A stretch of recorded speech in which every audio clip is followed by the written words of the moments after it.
17 November 2025 তারিখে আন্তর্জাতিক অপরাধ ট্রাইব্যুনাল যেটি পুনর্গঠিত হয়েছিল জুলাই গণঅভ্যুত্থানের পরে, সেই ট্রাইব্যুনালের প্রথম রায় হয়েছিল। সেই রায়ে সাবেক প্রধানমন্ত্রী শেখ হাসিনা এবং সাবেক স্বরাষ্ট্রমন্ত্রী আসাদুজ্জামান খান কামালের বিরুদ্ধে 3টি অভিযোগে ট্রাইব্যুনাল সাজা প্রদান করেছে।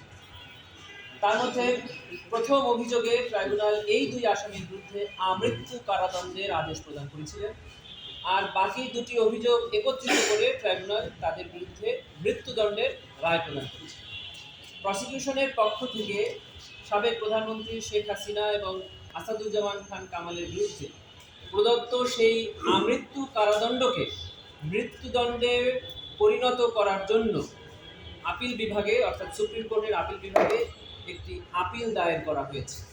আজকে সেই আপিলটি দায়ের করা হয়েছে কারণ আপনারা জানেন যে ট্রাইব্যুনালের যে কোনো রায়ের বিরুদ্ধে সুপ্রিম কোর্টের আপিল বিভাগে 30 দিন সময় থাকে আপিল দায়ের করার।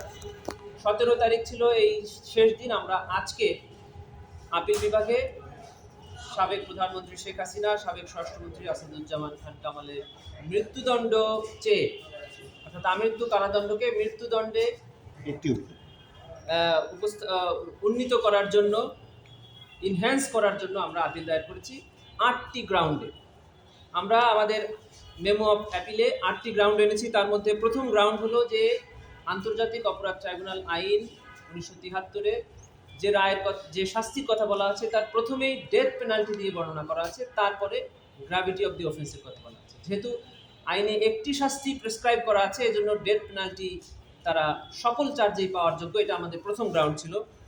দ্বিতীয় গ্রাউন্ডে আমরা বলেছি যে জুলাই গণঅভ্যুত্থানে যে অপরাধ সংঘটিত হয়েছে সেটা হলো violation of serious human rights, এবং সেখানে হেনিয়াস অফেন্স হয়েছে যার শাস্তি একমাত্র মৃত্যুদণ্ডই হওয়া উচিত। তৃতীয় গ্রাউন্ডে আমরা বলেছি যে স্কেল অফ অ্যাটাক, যেটা এগেইনস্ট সিভিলিয়ান, নিরস্ত্র নিরীহ মানুষের উপরে হয়েছে, তার ব্যাপকতা ছিল মারাত্মক। এর কারণে মৃত্যুদণ্ড ছাড়া অন্য কোনো শাস্তি প্রদান করা আইনত সঠিক হয়নি, এটা আমরা বলেছি। চতুর্থ গ্রাউন্ডে আমরা বলেছি যে গ্র্যাভিটি অফ দি অফেন্স, যেটা ট্রাইব্যুনাল আইনে বলা আছে, সেই গ্র্যাভিটি অফ দি অফেন্স অনুযায়ী মৃত্যুদণ্ডই একমাত্র শাস্তি হওয়া উচিত এই ধরনের অপরাধের ক্ষেত্রে। পঞ্চম গ্রাউন্ডে আমরা বলেছি যে শুধুমাত্র আসামির অধিকার দেখলেই হবে না, এখানে রাইটস অফ দি ভিকটিমস এবং সোসাইটির রিজনেবল এক্সপেকটেশনটাও দেখতে হবে।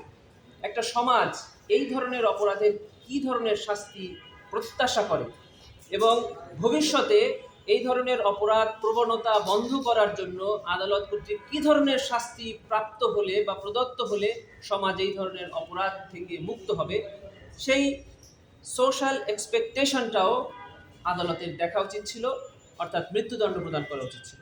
আমরা ষষ্ঠ গ্রাউন্ডে বলেছি যে এই আসামিরা উইলফুলি এবং ইন্টেনশনালি ফিউজিটিভ আছে।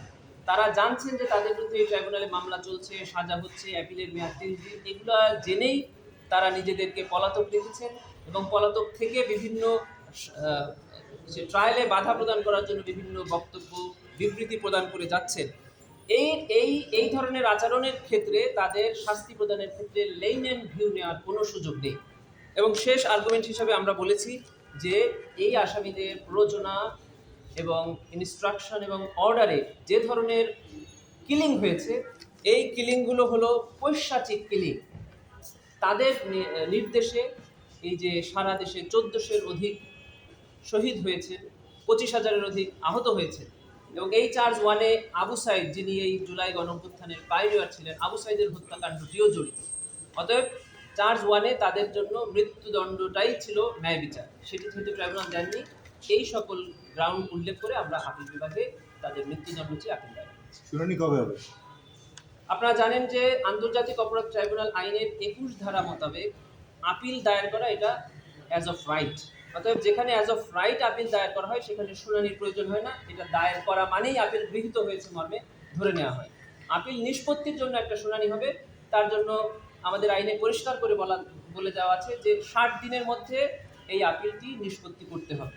আমরা আফটার ভ্যাকেশন আমরা ট্রাইব্যুনালে আপিল বিভাগের চেম্বার জাজে এটাকে দ্রুত হিয়ারিংয়ের জন্য, অর্থাৎ ফিক্স করার জন্য আনবো। তারপর মেনশন করে আমরা যত দ্রুত সম্ভব, যেহেতু আইনে 60 দিন বলা আছে, আশা করছি তার আগেই অ্যাপিল ডিভিশন এই অ্যাপিলটি নিষ্পত্তি করবে। চৌধুরী মামুনের বিষয়টাতে তো যারা শহীদ পরিবার অনেকে ওই সময় বলছিল যে তারা আপিলের জন্য আমাদের কাছেও যাবে, সেই সুযোগটা তো ছিল রাষ্ট্রপক্ষে, যদিও মোরালি যায় না, কিন্তু আইনগত সুযোগ ছিল, আপনারা সেটা করবেন না? আইনগত সুযোগও থাকে না, কারণ প্রসিকিউশন যেহেতু বলেছে যে তিনি ফুল অ্যান্ড ট্রু ডিসক্লোজার করেছেন, এটা আমরাও আসলে আর করতে পারি না।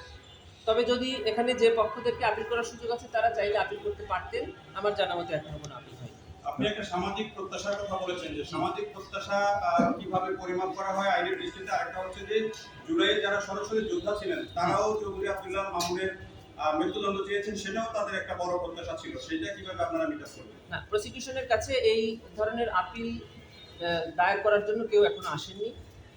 2 নম্বর কথা হলো যে সামাজিক প্রত্যাশার ব্যাপারে এটা সেটেল প্রিন্সিপাল, এটা অ্যাপিলেট ডিভিশনের জাজমেন্টে এটা বলা আছে যে অপরাধের গ্র্যাভিটি, নৃশংসতা পরিবর্তে বা নৃশংসতার ক্ষেত্রে সামাজিক প্রত্যাশাটা কী থাকে, যে এই ধরনের অফেন্সের ক্ষেত্রে কী ধরনের রায় হলে সমাজের প্রত্যাশা পূরণ হয় এবং ভবিষ্যতে এই ধরনের অপরাধ আর যেন সংঘটিত না হয় সেই ব্যাপারে অপরাধীরা ভীত হয় বা সমাজ মনে করে যে হ্যাঁ সঠিক বিচার পেয়েছে, সেটাকেই বলে সামাজিক প্রত্যাশা।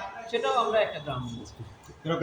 আমরা দেখছি যে ট্রাইব্যুনাল থেকে একটা আদেশ ছিল শেখ হাসিনা যেন হেট স্পিচ না দেন, কিন্তু আমরা দেখেছি যে উনি হেট স্পিচ দিয়েই যাচ্ছেন এবং এরপরে আমরা দেখেছি যে প্রসিকিউশন এই বিষয়ে কখনোই কোনো ব্যবস্থা নেয়নি।